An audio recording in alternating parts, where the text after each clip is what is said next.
Friends, मैं फरीदा, आप देख रहे समाज की खबरें हिंदी टीवी न्यूज। आइए देखते हैं आज की बड़ी खबरें। राहुल गांधी जी को लोकसभा की सदस्यता से बर्खास्त कर दिया गया है। जिस तरह से उन्हें उस मानहानि केस में फंसाया गया, मैक्सिमम सजा दी गई और 24 घंटे के अंदर उनकी लोकसभा की सदस्यता बर्खास्त कर दी गई, ये हमारे देश के लिए बहुत चिंता का विषय है। हम जुडिशरी का सम्मान करते हैं, लेकिन जो जजमेंट आया हम उसका समर्थन नहीं करते। जिस तरह से उनकी सदस्यता बर्खास्त की गई है, वो एक कायराना हरकत है, वो एक डरी हुई सरकार की निशानी है। लेकिन देश के लिए पूरा आजकल देश के अंदर जो चल रहा है वो देश के लिए बहुत खतरनाक है।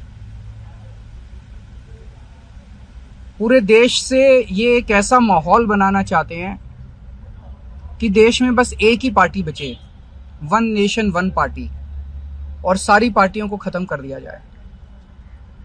ये एक ऐसा माहौल बनाना चाहते हैं कि एक ही नेता बचे, वन नेशन वन लीडर, बाकी सारे लीडर्स को खत्म कर दिया जाए। इसी को तो तानाशाही कहते हैं, इसी को तो डिक्टेटरशिप कहते हैं। पूरा देश ये देख रहा है। मैं देशवासियों से अपील करना चाहता हूं कि ये भारत हम सबका है, ये भारत 130 करोड़ लोगों का है। हम सब ने मिलकर आजादी की लड़ाई लड़ी थी, हमारे पुरखों ने आजादी की लड़ाई लड़ी थी, आजाद भारत को आजाद कराने के लिए। लेकिन आज की जो सरकार है, प्रधानमंत्री नरेंद्र मोदी जी के नेतृत्व में, इस सरकार का स्वरूप अंग्रेजों की सरकार से भी बहुत ज्यादा खौफनाक और खतरनाक है। अब लोगों को सामने आना पड़ेगा, लोगों को सामने आके इसके खिलाफ लड़ाई लड़नी पड़ेगी।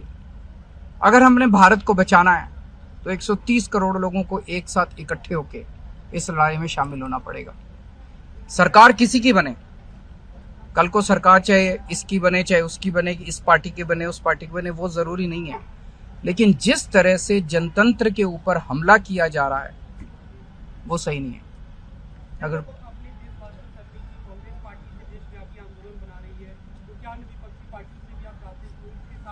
पार्टियां इंपॉर्टेंट नहीं है, मैंने कहा लोग इंपॉर्टेंट हैं।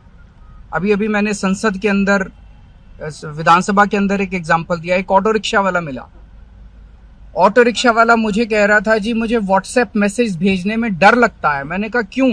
कहते हैं शायद गिरफ्तार ना कर लें।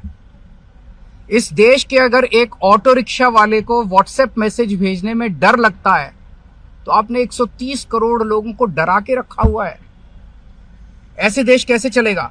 डर डर के लोग कैसे जिएंगे? और क्यों डर डर के जिए? हम, हमारा देश है, हम आजाद भारत के आजाद नागरिक हैं, हम क्यों डर डर के जिए? पूरे देश को व्यापारी डरा हुआ है, किसान डरा हुआ है, मजदूर डरा हुआ है, नेता डरे हुए हैं, सब लोगों को डरा के रखा है। जुडिशरी डरी हुई है, जज डरे हुए हैं, मीडिया वाले डरे हुए हैं, सबको धमकाते हैं ये लोग, सबको ईडी और सीबीआई और इनकम टैक्स की धमकी देते हैं लोग। सर, इससे पहले हमने देखा कि आप लोग के कांग्रेस के साथ रिश्ते काफी खराब रहे, लेकिन आज 14 वो इम्पोर्टेंट नहीं है।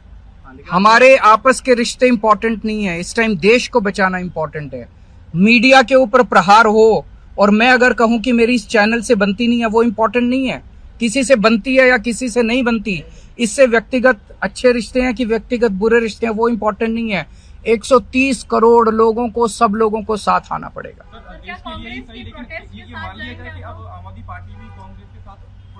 सारे लोगों को साथ आना पड़ेगा। ये लड़ाई राहुल गांधी की लड़ाई नहीं है, ये लड़ाई कांग्रेस की लड़ाई नहीं है, ये लड़ाई इस देश को बचाने की लड़ाई है।